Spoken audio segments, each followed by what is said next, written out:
This is draft season. John Schmoke and Tony Pauline back with you. Happy holidays, everybody. We are getting towards the end of 2023, gearing up for the 2024 NFL draft. Some declarations, some Senior Bowl invitations. We have a lot of stuff to talk about, Twitter questions, and then we're going to continue going through our 2023 DraftCast players on defense, which will go a lot faster than the offensive side of the ball. So, Tony, how are you? You ready to roll? Let's do it, John. Hit the other side of the field, the other side of the line of scrimmage, and talk about these defensive rookies, some who have really stood out. Yeah, they really have. And I think let's start on the defensive line where we've had some of those standout players, Tony. And I think you have to start with Jalen Carter. I think Yeah. both of us had him as our top player on the board last year in terms of talent and grade, just dominant. And it was the off the field stuff that had people Yeah. concerned and worried. But his on the field production has been as dominant as I think we thought it could have been. And for a defensive tackle to do that in his rookie year at a position where it sometimes takes some time for these guys to round into form, he's been as advertised. And credit to the Eagles. I mean, they did it more than a decade ago with Deshaun Jackson, a guy who had a lot of off the field Yeah. issues.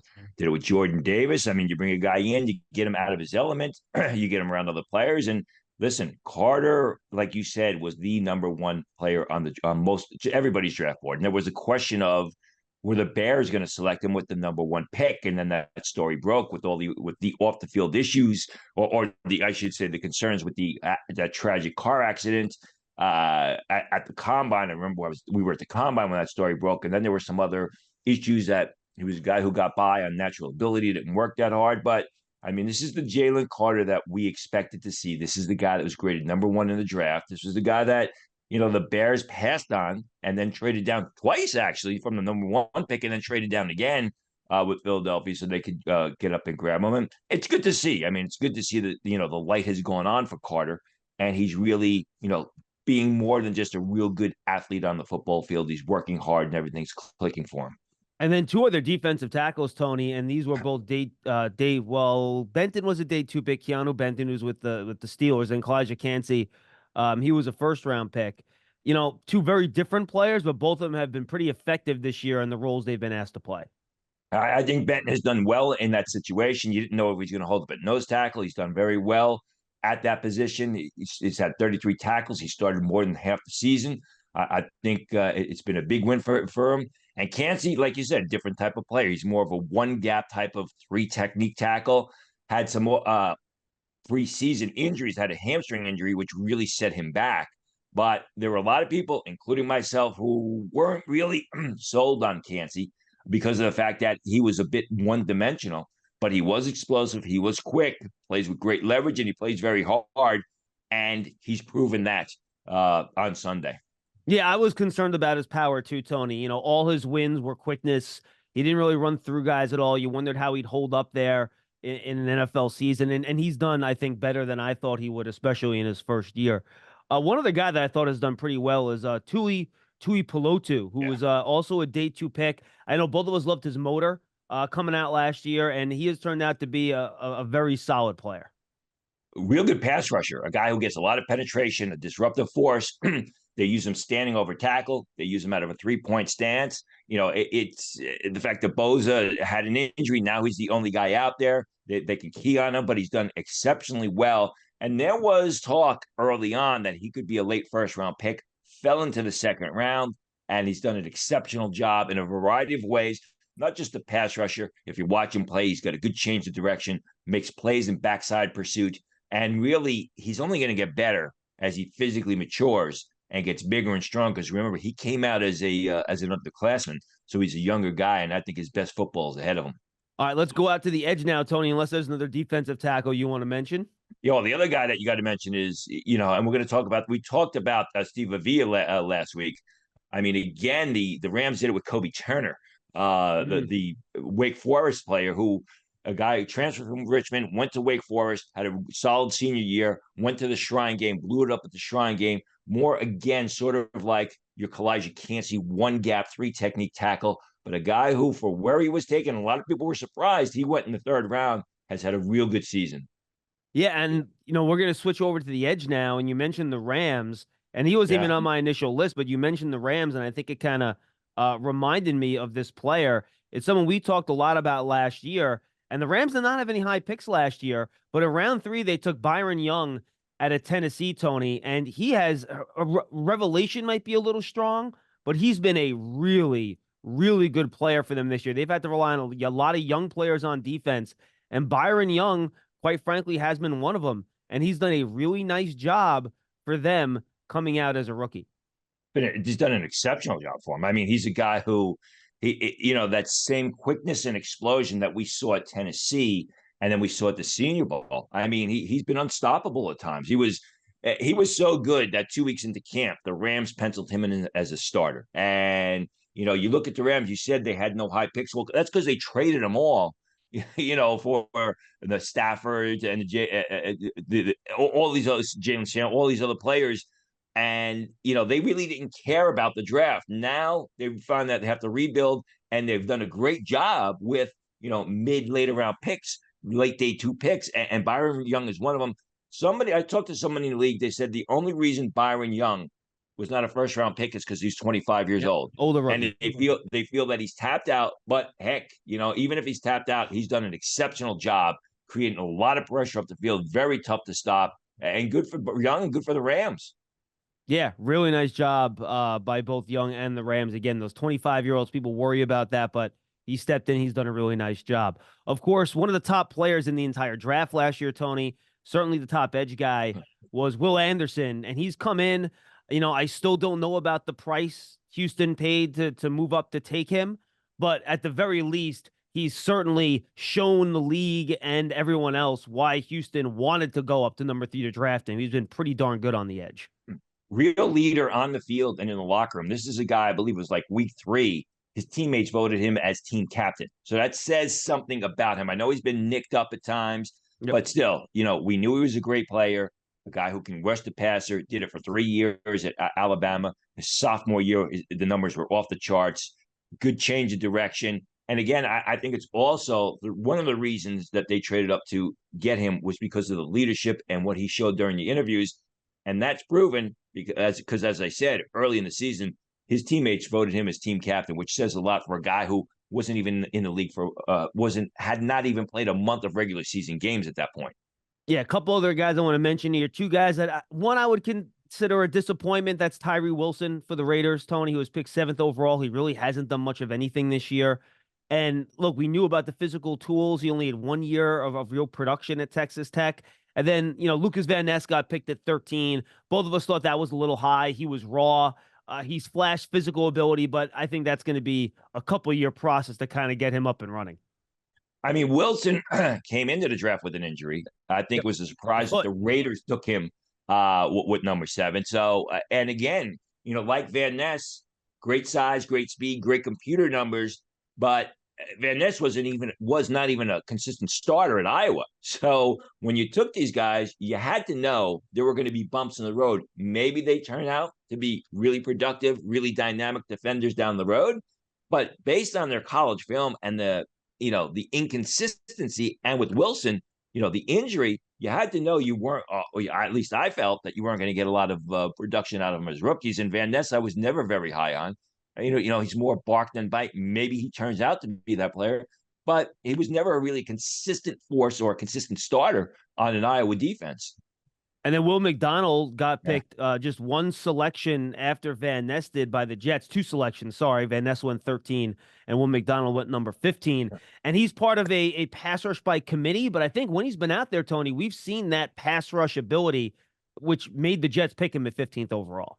I mean, I guess I can't disagree with you. You talk to people in the league, they say he's going to be a very good player. He's got to get a little bit bigger. He's got to get a little bit stronger, but they like the flashes.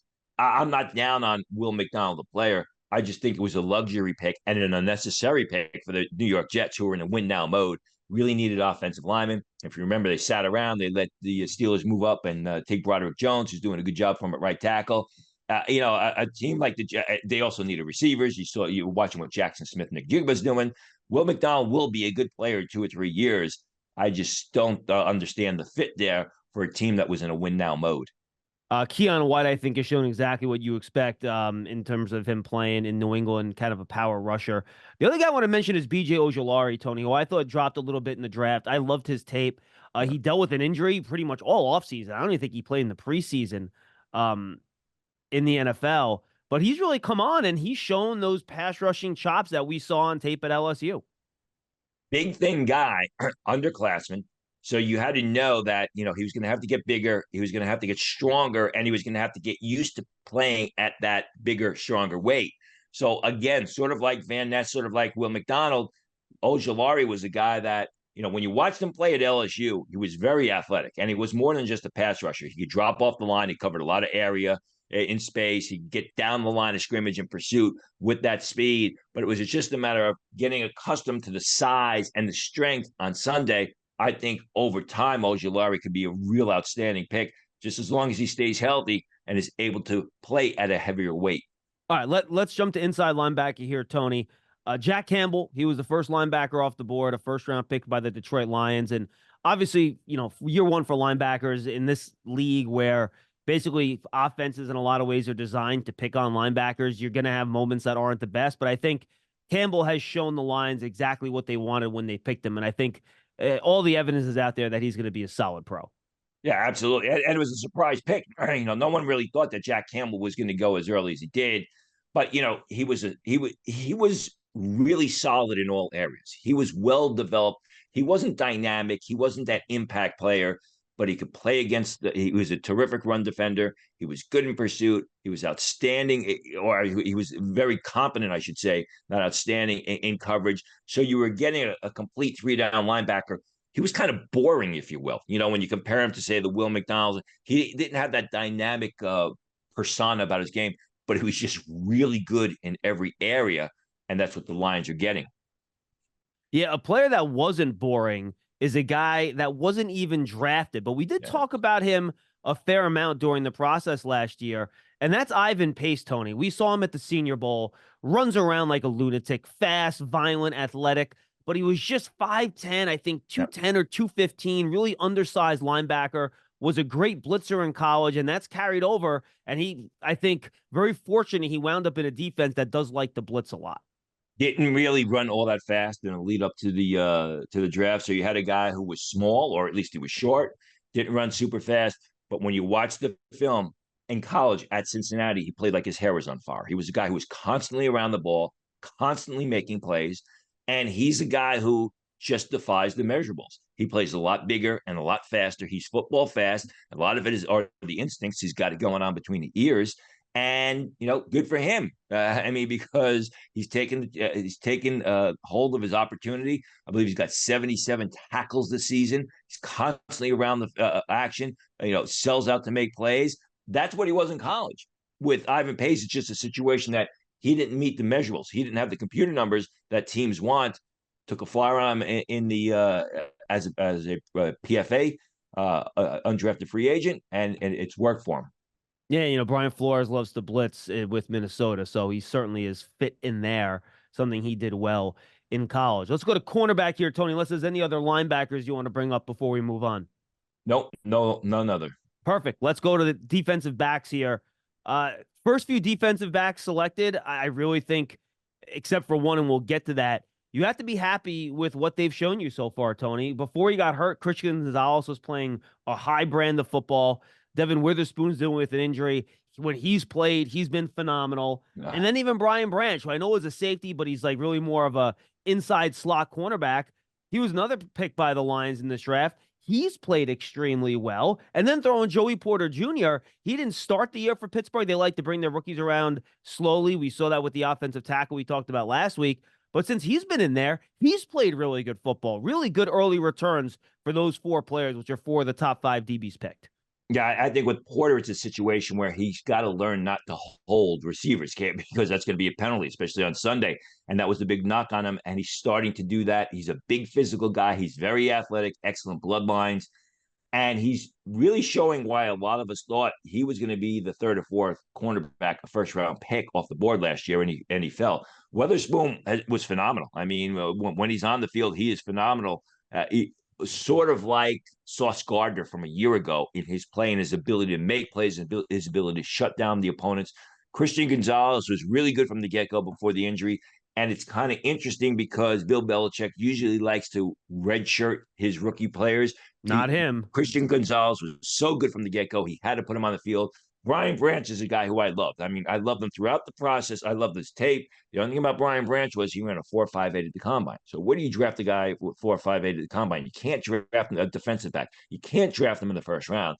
But as we're seeing, as we talked about with Ivan Pace, Brian Branch may not be 40 fast, but he's football fast, and he's got it going on between the ears. He's very instinctive, and he's a terrific safety with outstanding ball skills that you can line up over the slot receiver, and he's not going to be a liability. So good for Brian Branch. Now, different type of safety, by the way, but I think we're seeing that with Kyle Hamilton too, right?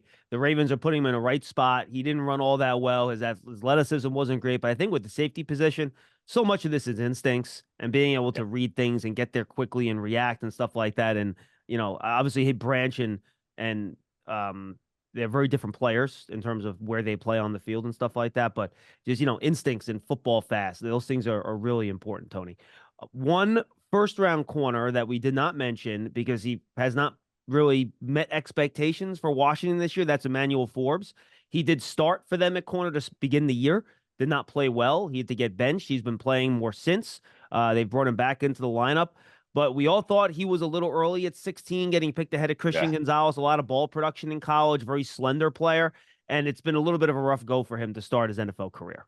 I think he's got a huge number of pass defenses if you look at the stats, but I'm not surprised by this. I never understood the love for Emmanuel Forbes. He was a tall, thin guy, and you knew he was going to get beaten down on Sundays. I mean, he was more in my opinion, he was more opportunistic on the college level than he was a real good cornerback. And like you said, when they took him at 16, it was a major surprise. And when you have a need at the cornerback position and you take a guy at 16, you expect him to be starting, early on. And Forbes can't even break into the starting lineup, which is a major red flag. We'll see what happens. Obviously, there's going to be a lot of changes in that Washington organization. I'm not surprised because I never at any point in time bought into the love for Forbes. Yeah, picked the selection before Christian Gonzalez, and obviously Joey Porter Jr. went at the top of round 2. So disappointing returns there so far. Two of the guys I want to mention, DJ Turner. If I remember, Tony, he was one of your favorites, right? Yeah. He's played a lot this year. He has given up some plays this year. Your thoughts on him as a later round pick? And then Mekhi Blackmon has played a lot too, and I think he's had some success early in his NFL career. Yeah, Mekhi Becton has played relatively well for the Minnesota Vikings, who seem eternally in need of a cornerback. So I think that's a good fit there. He started 2 games, but for a guy who was selected where he was, he's got a good amount of upside. He's just got to get his feet underneath him. And DJ Turner's a lot of people thought he could go late first round. I don't know, he's a starting corner, but he's a real good nickelback. He's a feisty guy who's constantly around the ball. I mean, you're going to have those bumps in the road, but still, where Cincinnati got him late in the second round compared to the production that they've gotten back from him, I think that's turned out to be a real good pick. And then safety Jordan Battle. He's played well, and I think we all kind of saw him. He didn't test great. We talk about safeties, but he's been solid. He was a good all-around player at Alabama, and I think he's shown that early in his NFL career as well. More of your traditional strong safety, if there is such a thing, a guy who's big and physical, a guy who can play in the box, fires up the field. You look at his numbers reflect that. Not the fastest guy, as you said, not a sideline to sideline guy, but more of a downhill safety who's done very well. All right, and I'm going to bring up one other rookie here, Tony. Do you have any other defenders you want to bring up before I give my last little wild card here? Undrafted safety out of Rutgers, Christian Izien, who's with the Tampa Bay Buccaneers. I mean, here's a guy who is sort of he's undersized, who's 5'9" and change, ran like a 4.41 during his pro day. But he hasn't started. He's been used in sort of dime packages. He's got 2 interceptions. He's been on the field for the Buccaneers, been very productive as a nickel safety. And, when you get a guy like that as a undrafted free agent, I'm looking at his stats right here, 54 tackles for the year for Izien, for a guy who wasn't drafted, as well as the interceptions and 2 pass defenses. I think he's done a terrific job. And that's what he showed at Rutgers. I mean, the only problem is he's really short, but he goes sideline to sideline, plays heads up football, and he's very fierce. All right, Tony, I'm going to give you one more guy here. And there aren't that many 28-year-old rookies in the National Football League. But Cowboys kicker Brandon Aubrey has been unbelievable this year. For people that don't know his story, he went to school at Notre Dame. I believe he won a national championship playing soccer for them. Ended up running around. His wife tried to get him to go kick, NFL footballs instead of soccer balls. He goes he goes in the XFL, all these other small leagues, winds up with the Cowboys. All he's done this year, Tony, is go 31 of 31 on his field goals, including 8 of 8 from 50 plus. He's made one from 60. And that one he made from 60, it hit the net. It looked like it would have been good from 70. This guy has been the best kicker in football and just an absolute revelation as the Cowboys place kicker. It's an unbelievable story, and he's just been phenomenal this year. It's ridiculous. And he originally signed with the San Francisco 49ers, and the Niners cut him. And then the I Cowboys didn't realize that. the Wow. Cowboys picked him up of the waiver wire. And I guess the moral of the story here is listen to your wife, because she knows what's best for everybody. Of course, your wife knows that too. Your wife will tell you that too. But listen to your wife, as Brandon Aubrey's will tell you. Yeah, just an unbelievable story, unbelievable rookie year for him. All right, let's go through a few things, Tony. We're getting some bowl games coming up here.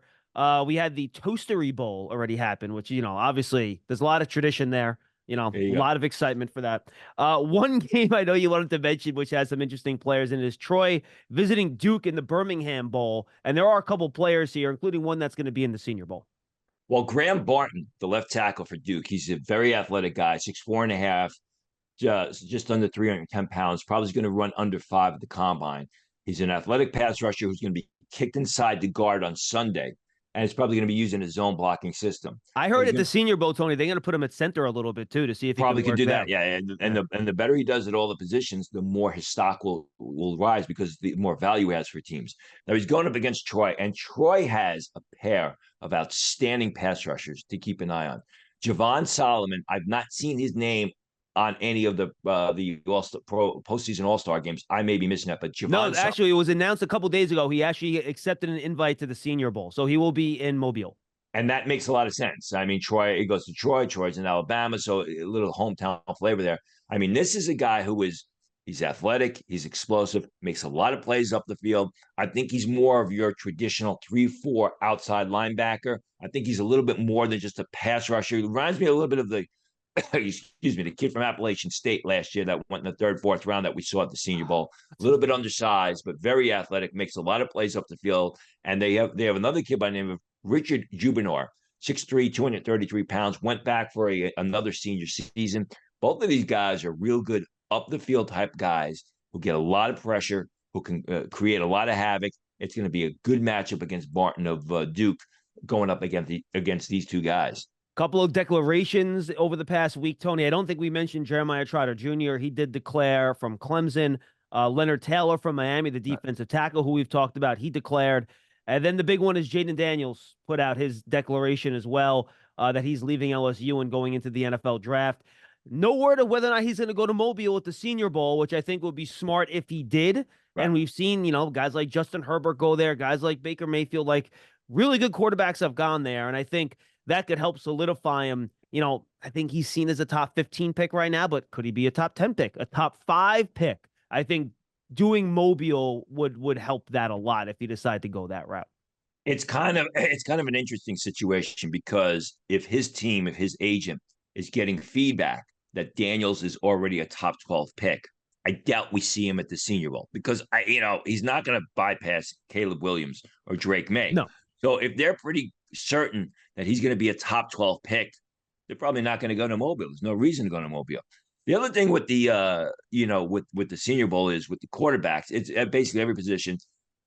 Players, and specifically their representation of their team, have to know what the players' limitations are, because you can't go to Mobile and basically bomb. Because if you go to Mobile and you bomb, you're going to go in the other direction. You go from a top 12 pick to bottom of round 1 pick. So they've got to know, they'll know what they're going to be asked to do in Mobile with the pro style passing.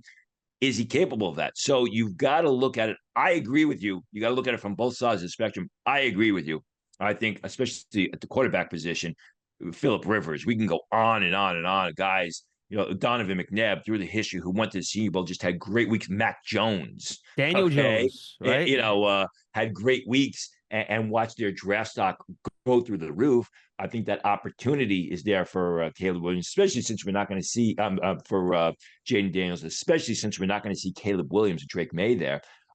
It's an interesting decision, but I think what'll happen is if his representation is getting feedback that Daniels is, you don't want to say a lock, but very likely a top 12 pick, we won't see him in Mobile at the Senior Bowl. Yeah, and Drake May has made his declaration correct, but we have not seen anything from Caleb Williams yet or Marvin Harrison Jr. So those are a couple of the big names that we're kind of waiting for in terms of official declarations. Tony, a couple Senior Bowl acceptances that I want to talk to you about. Two big offensive linemen, and this offensive line class at the Senior Bowl, Tony, is looking like it's going to be somewhat special. We're probably not going to see Alt or Fashanu there. Now, you can, I guess they are underclassmen, so like they can be invited. I'd be surprised if either one went. I hope they do. We'll see. But, we talked about a couple offensive linemen last week that accepted their invitations, but Tyler Guyton and Talisi Fuaga both accepted this week. So you're looking at, those are two potential first-round picks. Guyton out of Oklahoma, Fuaga out of Oregon State. And you mentioned Graham Barton already. That's going to be a heck of an offensive line group in Mobile. Well, I just sent in my first mock draft at Sportskeeda. Look at that. It was a top 19 draft. What I did was I didn't go through all 32 teams. I just did teams that were 500 or below. Okay. Because you don't know what's going to happen. And both Guyton and Fuaga were in my top 19. Guyton is a player from the offensive tackle from Oklahoma that is loved in some areas of the scouting community. I mean, there was talk about him from some scouts, not everybody, of him being a top 10 pick back in October because he's big, he's mobile, he's athletic, he's just unpolished. So there are scouts that have him as the third offensive lineman in this class then. Correct. Absolutely. And I have him as the third offensive lineman right now. Fuaga, we've talked about him a couple times. I think he's going to be a top 20 pick because everybody talks about the quarterbacks. Offensive tackle, especially these days, has always been a priority in the draft. He's a right tackle, but he's very athletic. He's strong and he's powerful, but he's not a stiff right tackle. He's not one of these small area right tackles that you've seen in the past. He can get out on the second level. He can pass block. And again, for both of these guys, I mean, we see it in those one-on-one drills all the time through our binoculars as we're sitting on the 50-yard line. If they do well against the smaller pass rushers, their draft stock is going to shoot through the roof. DeJuan Jones just didn't complete the process a couple of years ago, last year, I should say. But if he did, he would have been a very early pick based on what he showed in those one-on-one pass blocking drills the first day of Senior Bowl practice. All right, Tony, I am now going to list the other acceptances that the Senior Bowl has announced on Twitter. You don't have to comment on all these names, but pick out one or two that you think are significant and you can knock them off. And I'm going to butcher some of these names, so I apologize ahead of time. All right, here we go. We got defensive back out of Kentucky, Andrew Phillips. Tanner Bartolini, offensive lineman out of Wisconsin. We know the history of that program in developing offensive linemen. Johnny Dixon, defensive back out of Penn State. Andrew Rame, offensive lineman out of Oklahoma. J.D. Bertrand, linebacker out of Notre Dame. Justin Eboigbe, defensive lineman out of Alabama. I probably butchered that. Long snapper conversation. William Mote out of Georgia. Look out. We mentioned Javon Solomon out of Troy. Edifanu Olufoshio, linebacker out of Washington. Brandon Dorlus, defensive lineman out of Oregon. Jalen Ford, linebacker out of Texas. Theo Johnson, Penn State tight end, and Nathaniel Watson, linebacker out of Mississippi State. All those guys accepted invitations this week. Take that any direction you want, Tony. Let's go with the two Penn State guys. Theo Johnson is a guy he's got great size. He's got great athleticism. His production has been garbage. I mean, when you look at the size speed, he looks like a top 75 pick. When you look at the consistency on the field and the production, he's more like a UDFA. So let's see what we get at in Mobile. Johnny Dixon is interesting. I've always liked Johnny Dixon. I've always thought all along that Kalen King, their one cornerback, was overrated coming into the season, and we saw he did not play well this year. And Johnny Dixon is an underrated cornerback. The question with him is speed, so we're going to watch him, in those deep pass drills. And then the linebacker from Washington, whose name I won't even attempt to pronounce. Olufoshio. He was a real good player for 2 or 3 years at Washington, suffered a significant injury, and is on the mend. He is a terrific inside linebacker who's got solid cover skills. He's a good run stuffer. It's going to be one of those things where how does he do in the coverage drills against the tight ends, against the running backs? Remember the kid from Washington State whose name escapes me right now, last year, who was just outstanding. The linebacker from Washington State was outstanding in those coverage drills and really elevated his draft stock because he was staying downfield 25, 30 yards with the running backs, with the tight ends, and doing a great job in coverage, knocked away a couple passes in the end zone. That's what you want to see from the linebackers. That's what the Washington kid's got to show when he's in Mobile. Yeah, absolutely. And the name of the Washington State player escapes me as well, but he was really good in coverage and he ran really well at the combine as well. All right, we got a bunch of questions, Tony, still coming in on Twitter. So we'll get to as many of these as we can in the next 10 minutes or so before we say goodbye. A couple questions from Emilio. We'll get to this first one. Yeah, just Dalen Yes. Henley. That name was going to kill me. Deion Henley was the Washington State linebacker taken in the third round by the Los Angeles Chargers. There you go. Thank you. Emilio, this question for him on Twitter.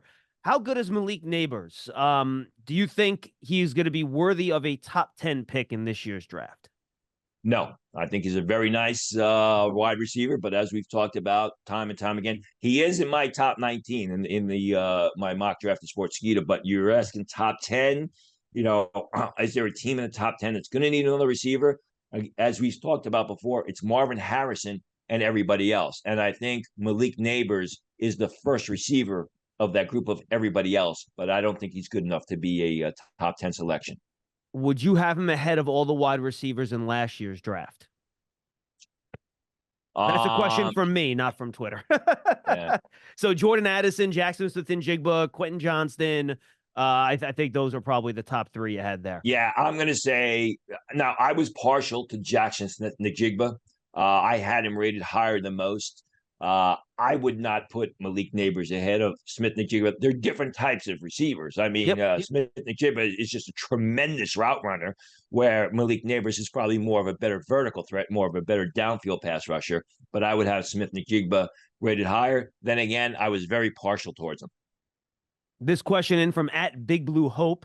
What do you think it would take for the Giants, and I'll ask this to any team, to move up to the first or second spot in the NFL draft to get a quarterback? And my initial answer here, Tony, is that, first of all, the teams that are in the 1 and 2 spots have to not want a quarterback. Because if they want a quarterback, they ain't going anywhere. They're sitting in there picking. So that would be the first thing I say to that answer. But if, let's say, the Bears decide to roll with Justin Fields, right, and they are willing to move that pick, if they're picking first with the Panthers draft pick, I got to imagine there's going to be a line of at least a half dozen teams offering their house, their vacation house, maybe a child if they have one of those, in an effort to move up to one, considering the skill level of the top two quarterbacks in this class. So that is going to be a bidding war, and it is going to be expensive. What is it going to take? It's probably going to take a lot more than what the Carolina Panthers had to pay last year, because Caleb Williams and Drake May are much higher rated quarterbacks than Bryce Young. Yep. You could probably say they're much higher rated quarterbacks than Justin Fields. So it's a situation where I agree with you. If New England's sitting there in the 2 spot, they're taking a quarterback. If Chicago somehow decides they're going to roll with Justin Fields, I think that their asking price is going to be much higher than what they got from the Panthers last year, who made that move up to get Bryce Young, even though, the Giants right now, you're looking at 1, 2, 3, 4, 5, 5th or 6th pick. It's not going to be as big of a jump. Yeah, I mean, I think you're looking at minimum of 2 1s and a really good player, or 3 1s if you're not going to send a good player in the deal. So that is going to get very, very pricey. @Lofton06, and this is the perfect question for you, Tony, because you're the president of the fan club. Chad Robinson looks much smaller than his height weight, and his arms look too short. Am I missing something? Watch the film. Again, we just went over a bunch of defensive rookies who, fell in the draft or weren't even drafted because of the fact that they didn't have those measurables. I mean, Chop Robinson is a guy, he does look a little bit small. If his arm length is 32 inches versus 34 inches at defensive end, or as a pass rusher, it's not a huge deal for me, as I say, versus if he was a left tackle. But the guy is just a disruptive force. he's not a wide edge rusher. He's not just a guy that runs wide around the offensive tackle. So if you watch him play, he has an inside move. He'll slice through double team blocks. He gets out into space and makes a lot of plays. He can drop off the line of scrimmage. And I mean, he's been a consistent force, and his game is ever improving. So yeah, I want to see what his height and his weight is. I mean, unless his arms are 28 inches, it's really not a huge concern of mine between a guy who's got, 34, 35-inch arms at defensive end and versus say 33-inch arms. All right, this at John_Latini.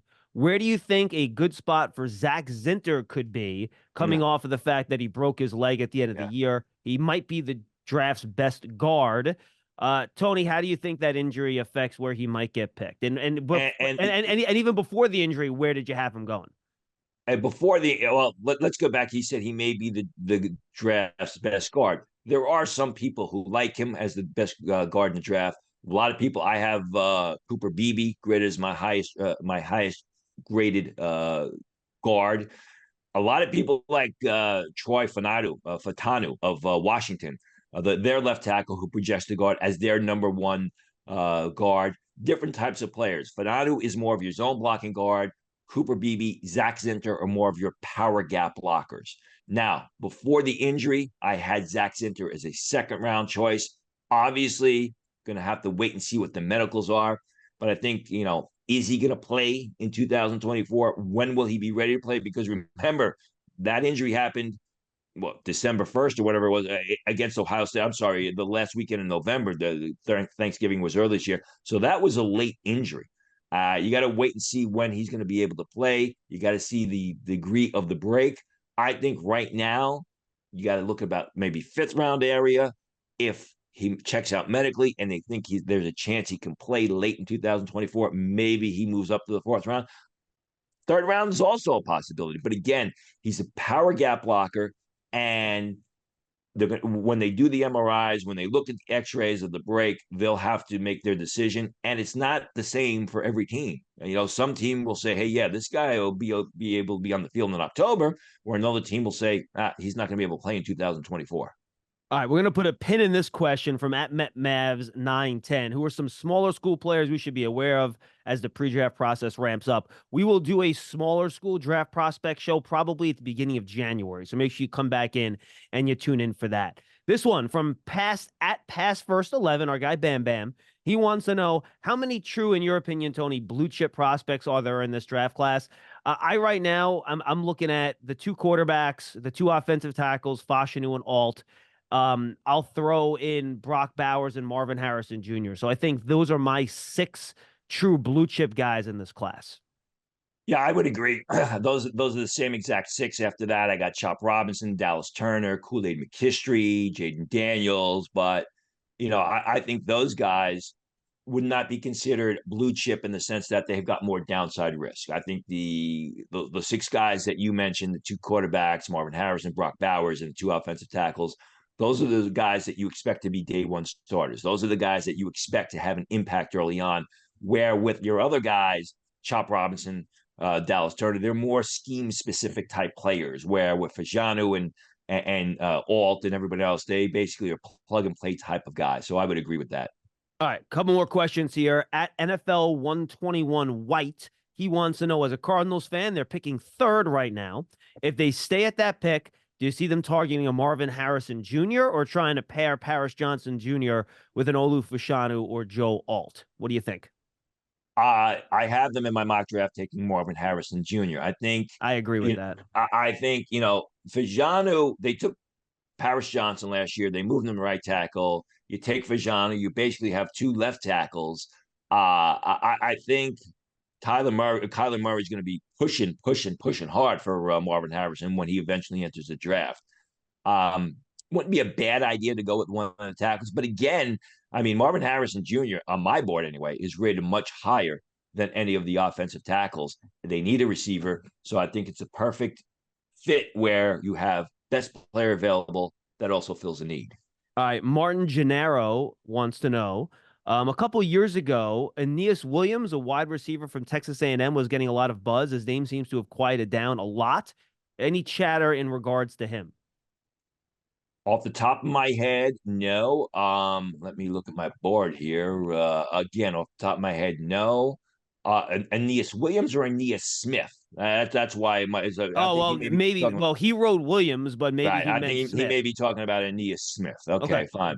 Smith is a shorter guy, 5'9.5", came into the season with late round grades. And right now, I've got a late fifth, early sixth round grade on him, which is there are some scouts who think he's going to go, he could go early fifth. More of your receiver return, punt returner, double type guy who's really going to have to, you're looking at him as maybe a fourth or fifth receiver who's going to have to show well on special teams. All right, and then last question for today. I do have some left, so we'll get to some more next week as well. We will do a show on the week of Christmas if we figure out a good time to make it work. That's the plan. Logan Graffia, Jayden Daniels to the Saints. Yes or no? Why or why not? I think if he's there, the Saints will take him. But as far as my mock draft is concerned, I actually have the Atlanta Falcons, who are in the same division, who will be drafting before the New Orleans Saints, That's the trick.